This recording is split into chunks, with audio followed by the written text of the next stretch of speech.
Hello friends, কেমন আছো? আশা করি ভালো আছো। আজকে আমি তোমাদেরকে মোবাইলের একটা ইম্পর্টেন্ট জিনিস দেখাবো।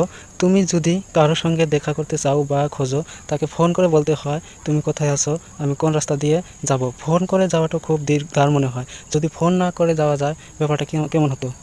চলো, যদি ফোন না করে যাওয়া যায় সেই উপায়টা চলে এলো মোবাইল স্ক্রিনে আসার পর তুমি যদি কাউকে খোঁজো বা তোমাকে খুঁজে থাকে, তাহলে মোবাইলের ডাটা আর লোকেশন অন করে হোয়াটসঅ্যাপের এই যে পিন চিহ্নটার ক্লিক করার পরে লোকেশনে ক্লিক করে তারপরে তোমার যে শেয়ার লাইভ লোকেশনে ক্লিক করে এখানে তুমি মেসেজ করার পরে সেই বন্ধুটাকে কিছু লিখে মেসেজ করে শেয়ার করে দিতে পারো। আমি এখানে লিখে দিলাম আজাও করার পরে শেয়ার করে দিলাম। শেয়ার করে দিয়ে এই যে দেখতে পারছো, তারপরে যে এটা হলো আমার মোবাইলে যে শেয়ারটা এসে গেছে, এই যে দেখতে পারছো। মানে বর্তমান দুটো মোবাইলে এক জায়গায় আছে, এই জন্যই মানে কোনো ডিফারেন্স দেখা যাচ্ছে না। তোমরা ট্রাই করে দেখো, ফাঁকের বন্ধু থাকলে হারে ট্রাই করে দেখতে পারো। এটা আমার ভিডিও ছিল। যদি ভালো লাগে থাকে অবশ্যই লাইক, কমেন্ট, শেয়ার করুন আর চ্যানেলে